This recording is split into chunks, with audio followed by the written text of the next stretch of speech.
monde, bonjour aux Congolais partout ici à Bozali, Congolais, Congolaises. Zamba batela bino puisque les lois ezali événement moko na kozala wana pona ko communiquer bino makamuni ezali koleka par rapport ya barimer o ezali koleka de gauche à droite caméra ainsi de suite donc na kozana ba point moko pona ko préciser bino puisque les a droit à informer bino qu'est-ce qui se passe dans notre pays. Et qu'est-ce qui se passe? Qu'est-ce que le président a déjà fait? Nini ezo salama na moment où Fatia Zawapi makambezo salama donc na kotangela bino yango boye ba yango bien donc bozala un peu attentif bolanda makambezali koleka yoka sona za devant caméra boyoka masolo ndenge zoleka ba congolais nyonso bisika bozali ya Congo central ya Bandundu ya Kasai occidental partout bande nyonso Équateur partout bisika bozali nazo pesa bino mbote zamba batela bino et puis bon confinement à tout le monde. Donc voilà aujourd'hui point ni to bandana mo liboso ezali et réaction d'abord ya dossier à Vital Kamerhe bon comprendre ya mibale ezali ndenge koma carburant ezana na niveau nini et puis to ko beta li solo ya avion bakangi na manduki na niveau ya Guadolite ezandenge nini nani azalaki à la base nani asali complicité wana bokoyeba yango puisque il faut informer bino tozana système batu système ya kala ezana complot nango et puis biso pe stratégie ezali que il faut te conserver pouvoir le plus longtemps possible stratégie na biso yango wana donc tokotika terrain ya ngona lekate donc tozali wana pona ko barrer route na batutu o bazali ko préparer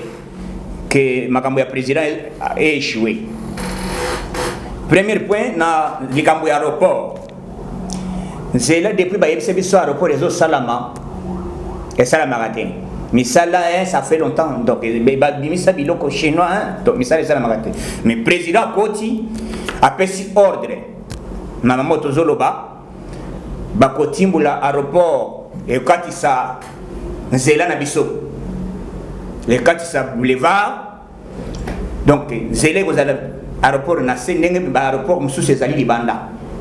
ndenge to uti kula na ba mikili poto aéroport mususu zo tambola na se zo kende ozo mata donc système wana ezali ya donc ba zo banda yango misale zo bandi déjà ba mabende tout ba le président et accélérer na ngonga muke d'ici 2021 bokoyo ka mama na masolo aéroport ya ndenge ya liboma donc toujours là la tefacha zo travailler mabende batoki yango en désordre hein donc musale zo salama aéroport moko o ezali na énorme o lokola ba niveau ya Angleterre o ezali lokola niveau ya Allemagne lokola niveau ya France puisque aéroport wana ezali au côté na libulu o bimi lokola Charles de Gaulle donc o yoka so bachi beta o boyo ka sibraza donc makambo ezali wana biso toye ko sala ko tala ka batute président ye ko tala ka batute il travaille dossier ya Vital Kamerhe pour comprendre puisque dossier onde ezali mama na point ya makasi nde na waya ko betela yango mais avant na beta dossier ya Vital Kamerhe na zolo ba dossier ya Tambwe Mwamba o ba déposer plainte par madame nani Jeanne Bijou mais je regrette bande ya FCC bino mutuna mutu azofinga officiellement esalamaki mpe na ndako te esalami na quartier te na plénière ya Sénat. Quelle honte ya institution na biso oyo bino sikoyo bozoluka négociation bozotia mise en garde kete azonga nsima bosolola madame soko azonga nsima. Bon, je n'ai pas regretté puisque vous comprenez que même ma belle Zali na FCC, il ne faut pas bomba yango. Vous comprenez? Mon toi sali ma belle Zali Tambwe Mwamba accusé et puis il kamba libala officiellement bazo de lango na plénière ya Sénat. Bazo le libala. C'est la toute première fois bon mon likambo salami et tikala ko salama te. Tango mamba comité toyoka na kiboy oui comme on kamba champagne au week-end ça c'est quoi ça c'est quoi ça oui zalinini hein boza bandoki bolingi changement te posa na bino zandenge nini bino bo c'est pour cela que j'ai demandé aux députés même aux sénateurs vous êtes où? Vous êtes où? Vous devrez défendre le peuple congolais en donnant des arguments, en condamnant même M. Tambou Mwamba. Boza wapi et le côté accusation na bino nyonso ezali toujours arme na bino nyonso bosangana kapona boba ko bondisa kaka idps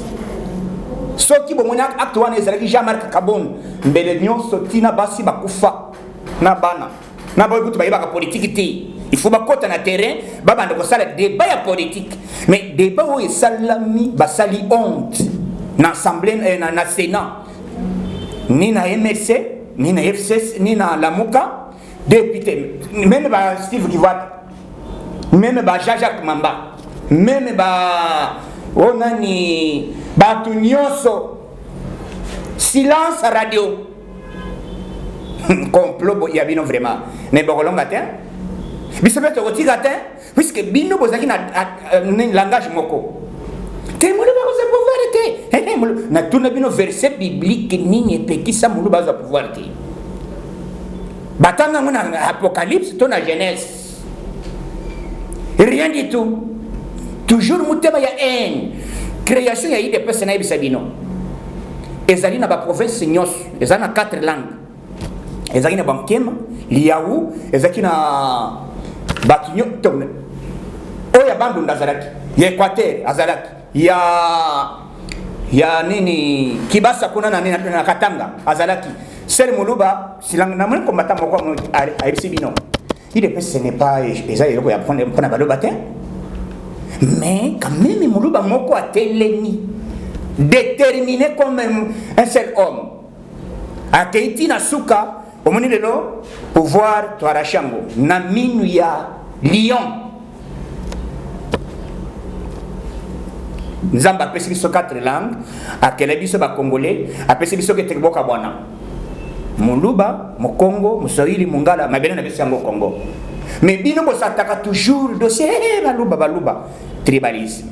yango na senga na procureur akota dossier wana mutu to kozala cité na un tribal azala condamné azala na peine capitale cela veut dire condamné à mort soko kena poto otangi kaka te otangi moto azali raciste papa wendira ko senga obolimbisi moi je na oti kuna était pardon kotanga bongo te naza raciste te raciste cela veut dire azo loba noir nègre kotanga kombo na una poto te que aza nègre cela veut dire ça injure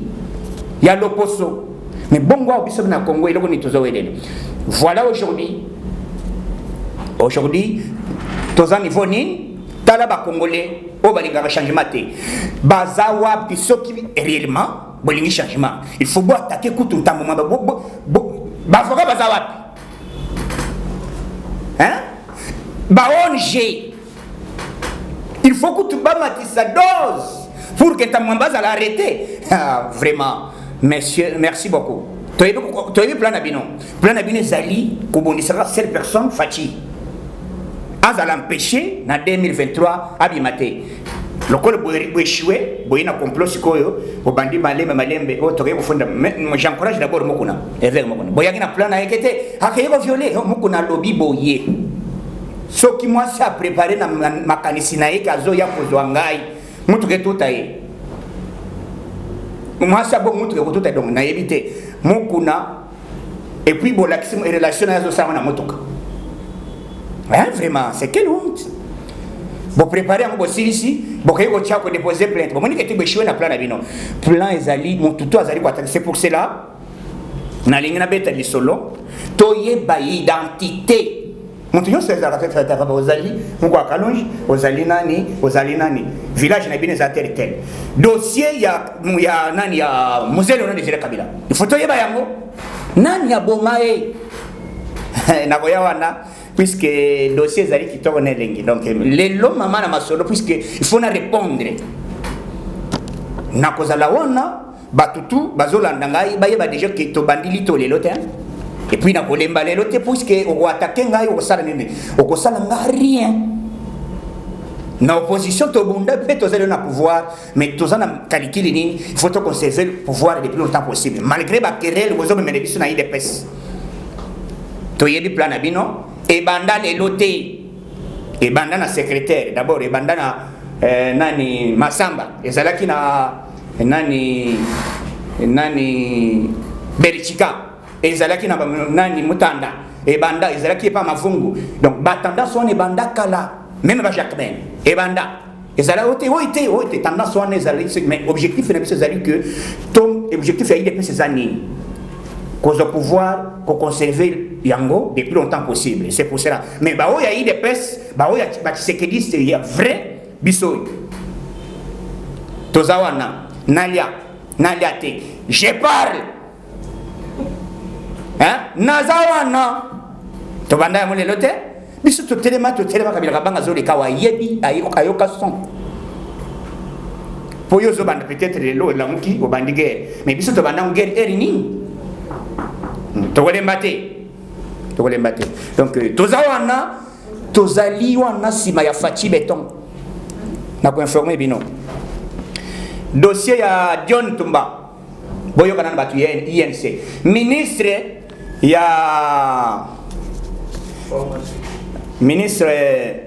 national de l'enseignement professionnel hein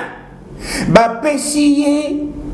mbongo akende ko sala misara ya nzela chikapati kananga membre ya INC puisque boyoki comme puisque baluba nyonso basena Fachi te mais eloko baluba yeka siko puisque il est président pouvoir ba chi bala baluba zaki baluba ba baliba banani ce sont des baluba chala mwana botanga comme na ite oui abina kama mutwashi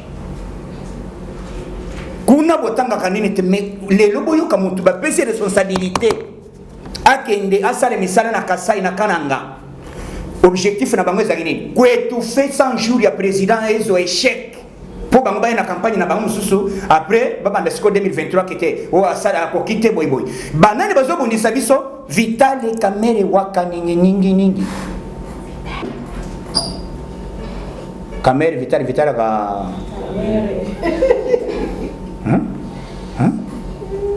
voilà aujourd'hui après sina batu na bali ambongo mais sans yona puisque biso tozali sikola diso o ngana zoloba président Rolanda chef de l'état zolandango puisque il faut changement izalamboko il faut pas sentir mon peuple asika comme président la kakibino qui année ya 2020 les années action ma sécurité mbala liboso baka ngilité la cabinet en Afrique akende pe makala zoli mvungule pas zo déjeuner na tina ina tongo na programme ya makala mbala liboso donc bakangiye mbongo 100 jours misala ya na Kasai c'est quoi zwindenge nini dossier na ezali que il fallait azwa mbongo à travailler basala 100 jours na Kasai occidental rien du tout yanga bazoto na mbongo eza wapi na minito déjà le kola za ministre basengi dossier na ye akende balongole militaire ye moko asala na démission soka asali yango te cour de cassation a s'imposer bakosala kaka atterrissage forcé donc c'est comme ça et puis président après ça déjà ordre bakuta yo za ministre député soki bakuti na cas ya détournement pitié zate immunité pesate donc état de droit ezali na ko frapper donc makasi bakangi manduki na mboka we bazobenga Guadolite Madame Florence Mongo Azali, une femme d'affaires arrêtée faisant partie du réseau de ceux-là qui retaillé global. Donc Azala qui monto Azala qui ko salanine yenda ziba réseau nyon sa ba mafie siko papa yozote kamanduki mwasi siko mwasi yango bayebi ndenge nini réseau ya ba mafie na Guadolite azoteka ba arme azoteka masasi siko nani azali kotekela ye tango bakangiye nde siko ekoyebana mbemba kozaka na dossier wana te puisque Mbemba a le cas à TV5, Batouna et Jean-Pierre Mbemba. Bonjour messieurs. Est-ce qu'aujourd'hui vous pouvez donner chance à l'opposition, entre autres Félix Tshisekedi peuvent passer comme chef de l'État? Je ne pouvais pas permettre Félix passer comme président de la République. Je dois lui empêcher par tous les moyens. C'est Jean-Pierre Mbemba. C'est pour cela, Azaz silencieux, bazo côté basali bloc na FCC, basala kerenyo butu moi. To yibi barenyo basala ka. Kerenyo na bien zali ko bobeta coup d'état. Mais je demande, puisque le président hier à côté d'un député, il y a IDPS, bossal bloc, na IDPS allié, bon motiver ma solo, na ba sénateur, na ba sénatrice, bon motiver tambo mambaza la ozare, puisque basi ba déposer déjà plainte. Dès lors tambo mambazo kangaé, directement institution, na minute on a ma solo bouger, puisque avec le confinement na senga chef de l'État a bougé ma solo. Donc, il faut profiter pour on a déjà que vie l'état d'urgence et va prolonger. Et puis on va dissoudre soi disant patati patata. Bon, on va penser à que donc ma président Zanango donc frappe les alliés. Madame Oy nanazo financier a soumis banduki awa et lungwa wa Kishasa et comité na Guadolite ndenge nini et na bateau nini et na avion nini sécurité nini ezaki et vérifié en air azaki wapi DGM ezaki wapi réseau monene réseau mulai donc azali aux arrêts akoya ko se justifier. D'abord je salue en passant conseiller il y a le président de la République azali pe protocole comme principal. Monsieur Topin, c'est que vous allez, salam alam, puisque battre le président, Makamoto Ebi plan Isali, Lokiti, comme à niveau ya kotinda tondeuse na quoi faire. Il y a président mana batauti ne bisangani. PC tondeuse a barré président par système d'empoisonnement. Nani apesi tito apesi yango bakei memano bala na fandi alibite président ya lunga na village alunga na mboka comment ngai na ko sala ilikamu na bomaye président azana secret makambo bino bozolo ba te biso toza il faut pas rediffuser caméra za innocent bokoyoka bokoyeba yango bokoyeba yango puisque vous allez surpris comment ma solo ezali ko salama na ngoya ko le dossier caméra nazo beta likambo ya Pullman monsieur directeur wana oyo nani plutôt patron ya Pullman aziba to otage abengani bango ayisi bango kete bokende boya ko déposer lettre ya démission avant olongoleza un article moko ya travail 63 où ils allaient colobaquer ce qui olingi olongola bato na mosala il faut avoir dommage d'intérêt il y a 36 mois mais ce monsieur azolo banini ngai nazo sala yango puisque le patron ngeza Joseph Kabila oui source yango wana donc hôtel Pullman président il faut pas saisir justice et saisir dossier oyo muntu wana zala ozare bakangai donc makambo ezali toza na état de droit toza na ta ya ko perdre le temps dossier al Lubumbashi na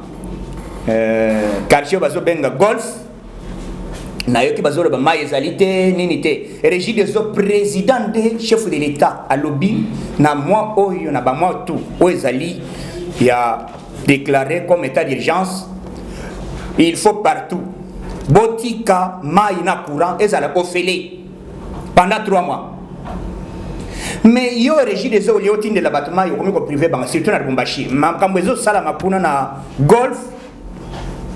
c'est regrettable boyebi plan na bino ezali que toujours bon même haine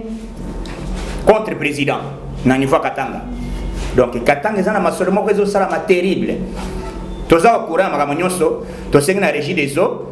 déjà régime des eaux ala le dossier wana va rétablir déjà mon tapé sur des alliés garant de bon fonctionnement commandant suprême. Il ne faut pas que vous malobanaï le col à mon tour oyo ya ko sakana ngo donc il faut mettre en œuvre. Nazongeli dossier sko ya Vital Kamerhe puisque na kotika bande ko soko ozala na question atuni moko mibale pour que to gagner temps. Le col le président zo cité azo ke négocier na babisika oyo bande ko bakangami na hôpitaux bazobela bamususu bazali basilisi bango basilisi déjà nini na bango ya maladie, il faut babima. Qu'est-ce qui ne va pas? Donc le chef de l'État lui-même est en train de sillonner. Na minute abandi déjà ngaliema azokene partout. Yango tozo sala que temps na biso et tozo temps donc en to comment et c'est que chef de l'État azali. C'est ça. Et le quoi liboso na lingne informé bino hôpital général ya Mama Yem. Bazo buka ba appartement nyoso. Et otika la tok moko to mibale. Ba kotonga yango en étage. Ozo matane sincère. Ordre de presse mi pas mon konzamboka ministre ya santé était longonda yambia na motema nyata bo to le cas fachi beton tozo revêtu 2021 bâtiment en grand donc matériaux durables donc ma soeur zali qui to connaît lengi tozo revêtu tozo la laté ministre économie carburant et kitine à 20%. Et ça a 2200 quelques 2200 quelques, commune à 1900. Kuna sila papa naïb sakabino. Soki loko eskiti emati donc soki dollar emati. Hey, baluba. Mais ya baluba zawapi. Baluba. Bon, on appelle ça bien nécessaire. Au moins diable Satan abonisaka eloko pampambate. Abunisaka eloko ezalaka ya makasi amonaka eloko nini ezaka bonheur. C'est pour cela ataka muntu papa boza na famille exemple muntu mobola diable akipaka yete donc diable ataka muntu azana étoile. C'est pour cela bozali ko attaquer des pes na likamba baluba donc eza haine tribale mais nzamba lobaki un jour je vous ai choisi excellence dans l'acte 24 verset 3. Je t'ai choisi pour donner la paix à mon peuple. Que le peuple, c'est le peuple congolais. Wana kende na version wana kutu bino bobota matin. Félix kuta bota matin. Batanga yo c'est excellence Félix. Bozo ele na en. Bokolonga ten. Fachi beton zawana. Oboyo katsi braza. Soko kite kota na chambre. Mais là na poison kofi. Au repérer fait. Biso to zawana fachi azali béton. Bato bandi ko kangama. Dossier Vital Kamera ko bimate. Pona nini basengi ba demande conseil des ministres de kota ki lundi puisque débat des bébélé Vital azobima Félix azokokate au moins azobanga ye puisque balingi basala azobanga puisque bazaki na complicité mon côté chef de l'État ko sala na mon individu moko boy chef de l'État peut sa responsabilité gestion il y a 100 jours na Vital Kamera ziango après si passe na bapeti na ya INC montana ko na ye babimi ba yanki moko asombi moto ba côté ko koleka na ya président o bazolo ka soki masaro comme ne wana bazolo ka ye ba mususu basolo na téléphone moto mususu moto to ko za na réseau ya batu o bazotanga bamibi o mokamate ba ko sale o mokamate ba kotoka ye en désordre dossier Vital Kamera zani ba ko libérer batu d'abord ligamba prison o bazolo ba bazo libérer batu na prison. Oui, donc libéré battu na prison mais battu oyo bazali condamné. Ndeba ko tala kete dossier na ezali boyé, tala dossier ezali boyé, pas place tel. Ndeba ko étudier ba bénéficier. Ba sureva ki kana conseil des ministres pas monsieur Tunda ya Kasende. Au président, nous tous aboyé, tout ça la boyé. Ba kay ko tanga pe. Oui, d'abord au complet ani INCFCC. Et là comment la moka, et là comment puisque bino boyo kanana d'abord dossier tamamboze on a d'abord bazolo bana mutumoko azate azolo bate mutumoko azolo fioto lambanga azate soke zaki rambo ya IDPS na bana babota ba yebe politique te balinga babima balobi alobi que était président lokola il fallait ko bimisa bato bazana baboloko basali boy président lobi ce n'est pas à moi de décider devant la justice. C'est la justice qui va déclencher. Ce n'est pas moi d'agir. Bino bolingi boa combler président na makambo ya politique na oya yazali président za institution o ezali à part. Yazali ko le garant de bon fonctionnement ko côté de la justice ten. On est de bo mesana ya kala. Ote to signer déjà, il faut Vital Kamera bima. bongo baoyo bakota kala ba edika peine baoyo bakota kala bazali ebele na oyo bakanga na makala bakanga bango na dossier ya lokuta mutu commanditaire azali wana dossier nazolobela lelo likambo ya bato ya oyo bakanga dossier ya bato ya kamwena nsapo. Est-ce que dossier wana nani abomaka kamwena nsapo? Nani aboma ye na FCC azali periode wana tozaki na mova nani eza mova sakani wazaki ministre ya nani ya intérieur baboshap baza na dossier wana donc bayeba nani aboma kamwena nsapo. Donc tosengi na président de la république ndenge bazolinga kobimisa bato na prison batala dossier wana na kati ya dossier wana ezali na ba l'un des nôtres baza wana il faut bazala en tout cas batala dossier na bango ezate ke ba criminel en cravate ba ke de libérer bango puisque ezalaki na dossier na yebi bo bimisi mbongo ebele INC bimisi mbongo epesi ba média ebele pona ko étouffer makambo ezali ko leka bazwa ba rediffuser message mais nazo informer bino mukolo ya lundi bien sûr bako autoriser que te balekisa yango na média mais bokozala mbala liboso soni bozwa yango na ndenge wana bokozala mama na soni pona nini eloko oyo Vital Kamerhe sali ba crime azanango détournement a vu d'abord signature eza ya utiliser signature la présidence de la République mosusu accueilli aboyi ko déposer document ya président de décréta qui état d'urgence document wana accueilli ko déposer en côté na intention nini coup d'état manqué pene nango eza ndenge nini boko yoka yango donc boko regretter ba libérer kamoto oyo basi basambisi batali kete to sambisi to condamné ye tala eza boyboy mais to zoye to chana place tel dossier Kamerhe basambisi te ba condamné ye ndenge ni ba ya libérer. Donc dossier wana président le bité botika bokanga yango to la justice a déclenché masolo mais selon expert en matière ya justice alobi na kanae bakokata 20 ou plus d'années au Vital Kamerhe was condamné. Donc bande ko ya INC was la déci na ibi plan posé préparé na sengi na Silvano Kasongo lundi police na nzela na ndenga liboma na moment tozoloba pona insécurité oezoleka na niveau Katanga na informer bino que président Sumbi Lususu mituka elungu eza déjà na minute oyo na Katanga pona ko renforcer la police na niveau liboma kuna moto moko apesa information azate moto alobela kango azate soki basali likamo lelo batindi ao 140 quelques de véhicules pona la police moto akolobela ngo azate lelo batui biloko oyo kitia wana bawenzi na zigide ezali tokena matadike ba ezali tokena bitabe ezali moto akolobela ngo azate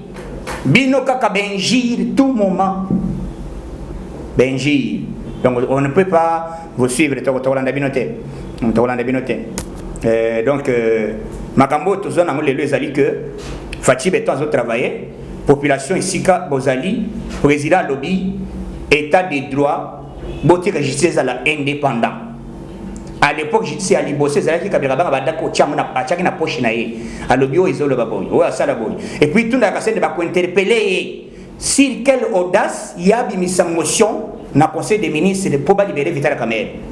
ba retourna ye ndenge nezoleka. Donc na kotikela quelques journalistes des questions botuna pour apesa ki bato occasion na lobaki motuto azana dossier ya Kabila Kabanga même bato ya ba frère ya Edika Peine. C'est ça le moment balinga ba profiter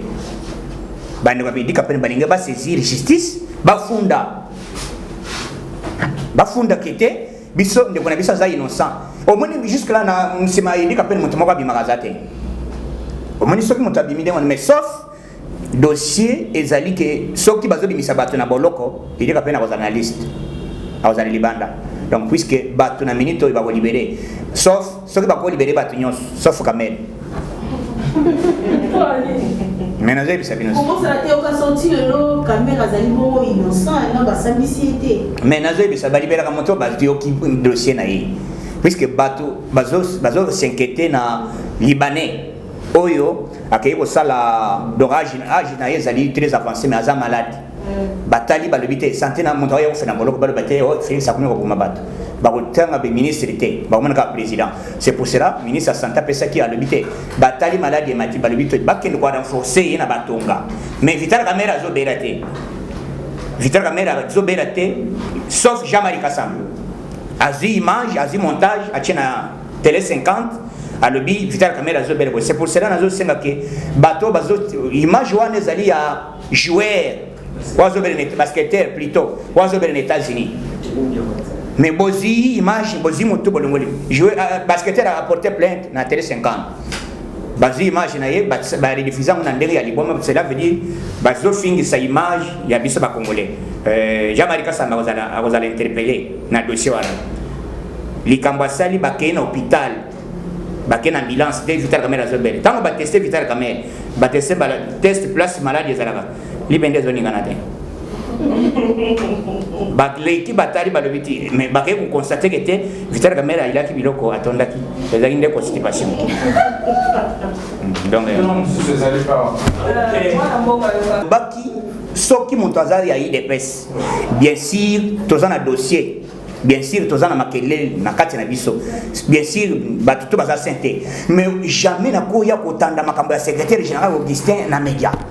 jamais na koya kotanda makambo ya Jean-Marie Kabonde na média soki au moins moto akomi kobima surtout na média azo attaquer Kabonde azo attaquer boy azo attaquer Kabonde te azo attaquer Augustin te azana mission batindi azo ko attaquer Fachi indirectement na lobaka likambo na kala sombotika bozana boy lero toza wapi bomoni ndeko mokoko akeko sala réunion na batu ya INC pour ba sala mobilisation lengi bakende na makala mais justice ko sala mosala o to bakokuta na kati ya entrepreneur ya plus de 20 personnes bakosala ye umugamate donc ndeko na biso akomena moto ya INC na sengena ba congolais nyonso bisika bozali politique ndenge to sanga kebino benji na bino bozozela kete o Félix ndazo banga ko bimisa po ba bimisa Kamerhe lo ba bimisa vérité te na yebisi bino c'est la toute première fois soki Vital Kamerhe azaki na bazaki na preuve mon côté o bakangeli jamais kola na makala c'est la toute première fois mon elokwana jamais soki justice monique te indice moko o ezali ko indiquer Vital Kamerhe azali impliqué na dossier de détournement au dossier Songol Pakala jamais lingala na makala mais ce que on a là na makala cela veut dire donc kuna siko nazo bisabino na gombe kozalaka e kozalande nini numéro 00/6/7 vie les statuts vie l'ordonnance vie il est condamné monsieur Wakaningini 20 ans de bakoyoka son donc batu ya yense pour aller dessus et puis bobang soko lingo bobamba libanga gaz ekobeta et puis soko bazio komoni ndenge mwana sema ayawa zoka nde bakeko tester aza positif na liboma aza positif ndenge mo ba tester donc aza ndefo siko besoin comprendre batu ke siko eloko nyosa za ko intoxiquer batu azotina batu zoka nde bongo place bongo ezalaka ya bien ezalaka nde polaki. Parce qu'il faut que ça y a sika donc Fachi Beton ba nommé ba mandataire mon social sika ordonnance le bien c'est là qu'on a ba nommé l'un de nous na kati ya masolo ya sika wa salami mais sauf en bon aboya qui mais équipe ya sika puisque bon a bangi ko simba la mbongo amoni était obewe o sala masoni ba simba ngai na la police ou bien na bana mura donc justice na biso matidos mutunyo sazo banga bobanga te biso toza derrière le président toza na masolo moko tozo sala ezali que peuple a comprendre lito to sali ezali lit ya le ventre d'abord te ezali lit ya le peuple d'abord donc bocha mato ina bino bo soutenir le président malgré benjiri biso to ko tika to kotala benjiri te on avance merci beaucoup.